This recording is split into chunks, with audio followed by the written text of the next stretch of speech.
education.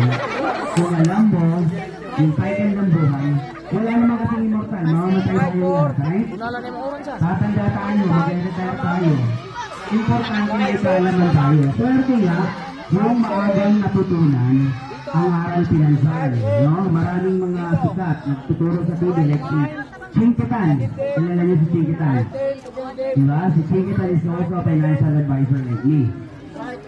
At yung kanyang programa, marami talagang natututunan para mapunta or magkaroon ng idea sa Pilipino na maghanda.